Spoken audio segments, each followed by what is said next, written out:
जय हिंद दोस्तों, एक बार फिर से हाजिर हूँ मैं AIB की परीक्षा से संबंधित कुछ अन्य एवं महत्वपूर्ण प्रश्नों के साथ। आइए शुरू करते हैं। पहला प्रश्न है, भारतीय दंड संहिता के अंतर्गत संज्ञेयवाद में पुलिस को शक्ति है। ऑप्शंस हैं अन्वेषण का, परंतु बगैर वारंट के गिरफ्तार करने की शक्ति को छोड़कर। बी ऑप्शन है अन्वेषण का और बगैर वारंट के गिरफ्तार करने की शक्ति सहित।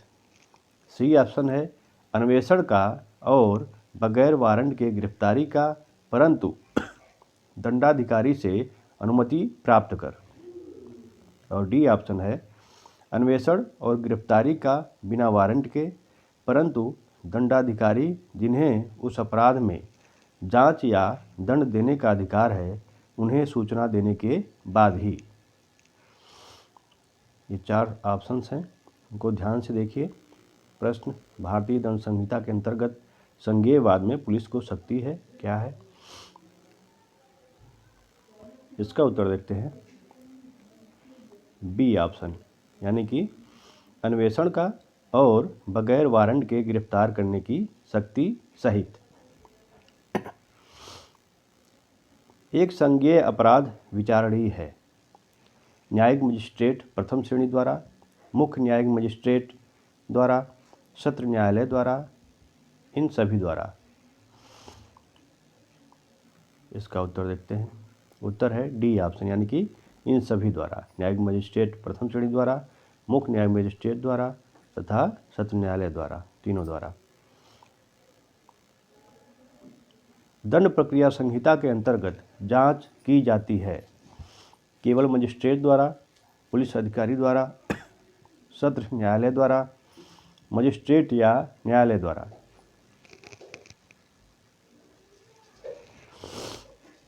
इसका उत्तर है डी ऑप्शन, यानी कि मजिस्ट्रेट या न्यायालय द्वारा।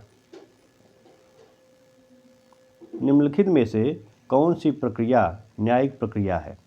अन्वेषण, जांच एवं अन्वेषण, जांच एवं विचारण, विचारण एवं अन्वेषण। कौन सी प्रक्रिया न्यायिक प्रक्रिया है? इसका उत्तर है सी ऑप्शन, यानी कि जांच एवं विचारण न्यायिक प्रक्रिया है। आगे है, दंड प्रक्रिया संहिता की धारा 2H परिभाषित करती है पद अन्वेषण का, आरोप का, जांच का या अपराध का। दंड प्रक्रिया संहिता की धारा 2H में किसको परिभाषित किया गया है? उत्तर है इसका ए ऑप्शन, यानी कि अन्वेषण का। फौजदारी प्रक्रिया संहिता 1973 की निम्नलिखित धाराओं में से कौन सी धारा न्यायिक कार्यवाही पद को परिभाषित करती है? धारा 2I, धारा 2J, धारा 2K या धारा 2(1)। न्यायिक कार्यवाही पद को परिभाषित करने वाली धारा कौन सी है? उत्तर है इसका ए ऑप्शन, यानी कि धारा 2I। असंज्ञेय अपराध का अर्थ एक ऐसा अपराध है जहां ऑप्शंस हैं पुलिस अधिकारी वारंट के बिना गिरफ्तारी कर सकता है, पुलिस अधिकारी वारंट के बिना गिरफ्तारी नहीं कर सकता है, पुलिस अधिकारी जमानत दे सकता है या केवल न्यायालय जमानत दे सकता है। यहाँ असंज्ञेय अपराध की बात हो रही है। उत्तर है इसका बी ऑप्शन, यानी कि पुलिस अधिकारी वारंट के बिना गिरफ्तारी नहीं कर सकता। अगला प्रश्न है, दंड प्रक्रिया संहिता 1973 की किस धारा के अंतर्गत अपराध शब्द को परिभाषित किया गया है? ऑप्शंस हैं धारा 40, धारा 2N, धारा 2W, उपरोक्त में से किसी में नहीं। किस धारा में अपराध शब्द को परिभाषित किया गया है? उत्तर है इसका बी ऑप्शन, यानी कि धारा 2N में अपराध शब्द को परिभाषित किया गया है। दंड प्रक्रिया संहिता 1973 के अंतर्गत असंज्ञेय अपराध की प्रकृति होती है। ऑप्शंस हैं जमानती और सामान्य, जमानती और गंभीर, केवल गंभीर प्रकृति के, उपर्युक्त सभी। असंज्ञेय अपराध की प्रकृति कैसी होती है? 4 ऑप्शंस में से चुनना है। उत्तर देखते हैं इसका। ए ऑप्शन यानी कि जमानती और सामान्य। समन मामले का अर्थ है क्या है? ऑप्शंस हैं एक ऐसा मामला जो वारंट मामला नहीं है, एक ऐसा मामला जिसमें प्रतिभूत की आवश्यकता नहीं है, एक ऐसा मामला जिसके द्वारा चोरी के अपराध का विचारण होता है, एक ऐसा मामला जिसमें विचारण दौरान केवल समन ही जारी किया जा सकता है। समन मामले का क्या अर्थ है? 4 ऑप्शंस हैं। उत्तर देखते हैं इसका। उत्तर है ए ऑप्शन यानी कि एक ऐसा मामला जो वारंट मामला नहीं है। अगला प्रश्न है समन मामला से ऐसा मामला अभिप्रेत है जो संबंधित है 2 वर्ष से अधिक की अवधि के कारावास से दंडनीय अपराध से, 2 वर्ष तक के कारावास से दंडनीय अपराध से, आजन्म कारावास से दंडनीय अपराध से, उपर्युक्त में से कोई नहीं। इसका उत्तर देखते हैं। बी ऑप्शन यानी कि 2 वर्ष तक के कारावास से दंडनीय अपराध से।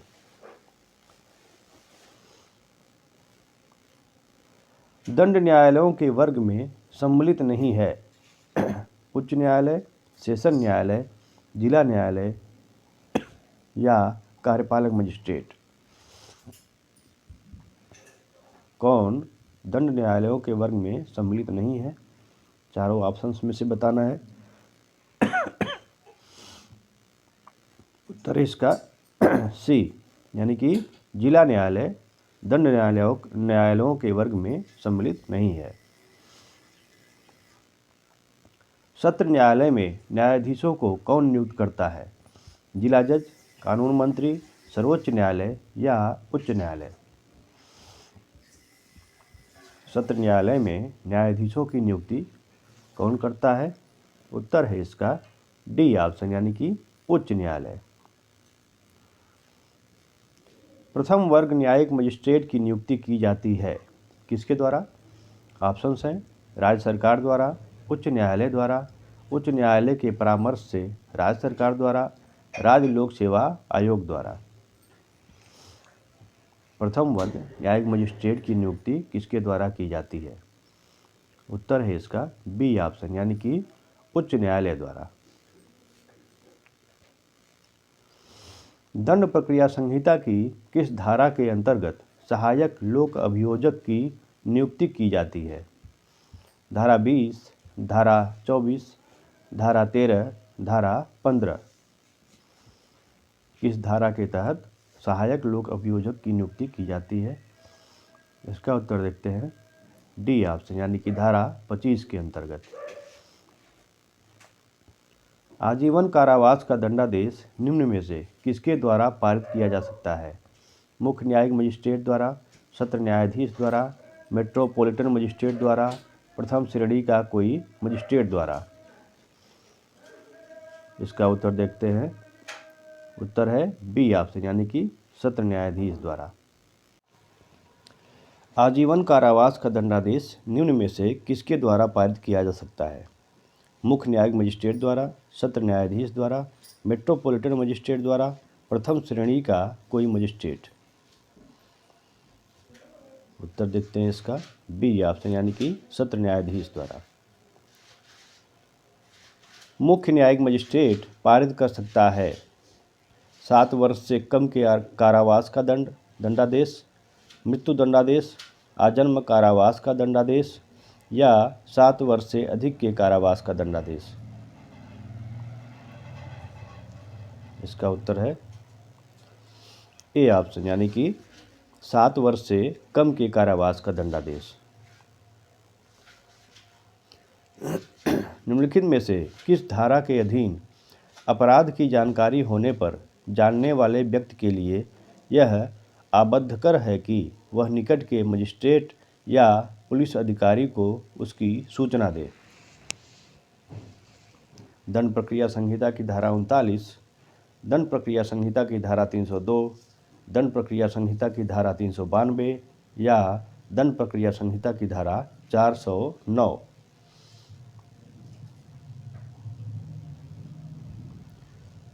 इसका उत्तर देखते हैं ए ऑप्शन, यानी कि दंड प्रक्रिया संहिता की धारा 39।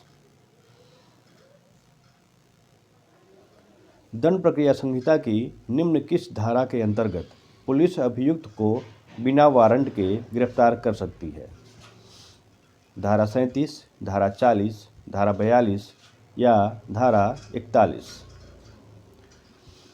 किस धारा के अंतर्गत पुलिस अभियुक्त को बिना वारंट के गिरफ्तार कर सकती है?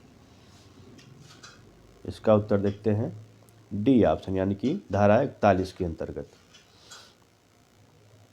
किस उपबंध के अंतर्गत गिरफ्तार व्यक्ति का पूछताछ के दौरान अपने पसंद के अधिवक्ता से मिलने का अधिकार है? ऑप्शंस हैं धारा 39 दंड प्रक्रिया संहिता, धारा 40 दंड प्रक्रिया संहिता, धारा 41 क दंड प्रक्रिया संहिता या धारा 41 घ दंड प्रक्रिया संहिता। इस धारा के अंतर्गत गिरफ्तार व्यक्ति का पूछताछ के दौरान अपने पसंद के अधिवक्ता से मिलने का अधिकार होता है? इसका उत्तर देखते हैं डी ऑप्शन, यानी कि धारा 41 घ दंड प्रक्रिया संहिता के तहत।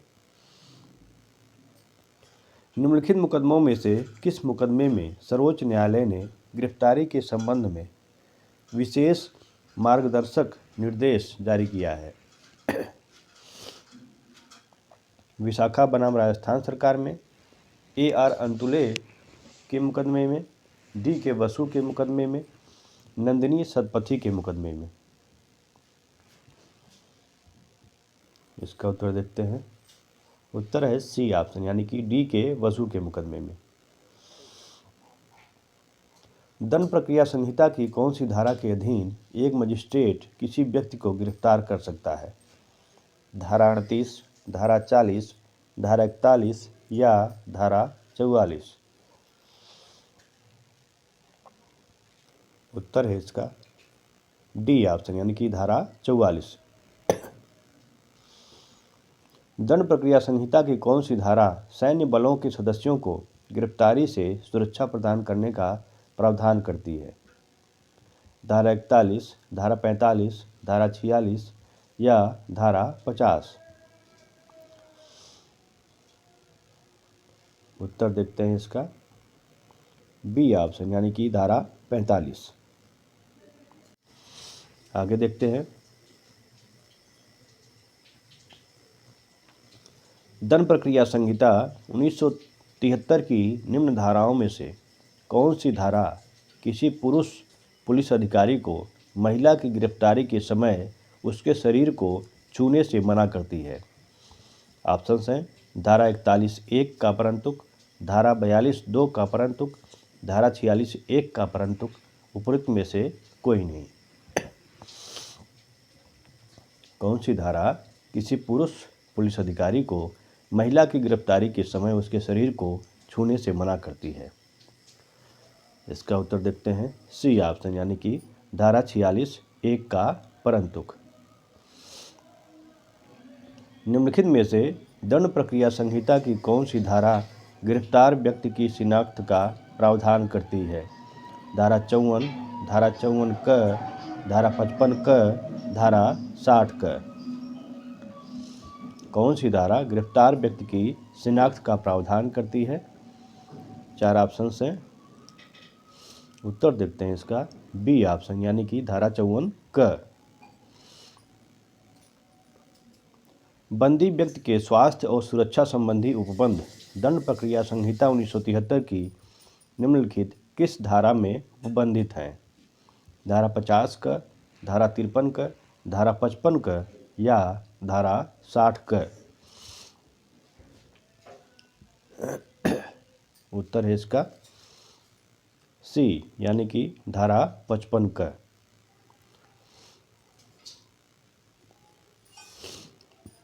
बिना वारंट के गिरफ्तार करने के बाद मजिस्ट्रेट के आदेश के बिना पुलिस अधिकारी द्वारा गिरफ्तार किए गए व्यक्ति को अभिरक्षा में रखने की अवधि कितनी हो सकती है? 12 घंटे, 24 घंटे, अपराध की संस्वीकृति तक, चोरी की गई वस्तु बता देने तक। इसका उत्तर देखते हैं। उत्तर है बी ऑप्शन, यानी कि 24 घंटे। दंड प्रक्रिया संहिता की किस धारा के अंतर्गत किसी फरार व्यक्ति के लिए उद्घोषणा जारी की जा सकती है? धारा 83, धारा 82, धारा 81 या धारा 80? किसी फरार व्यक्ति के लिए उद्घोषणा किस धारा के तहत की जाती है? उत्तर है इसका बी ऑप्शन, यानी कि धारा 82, 82।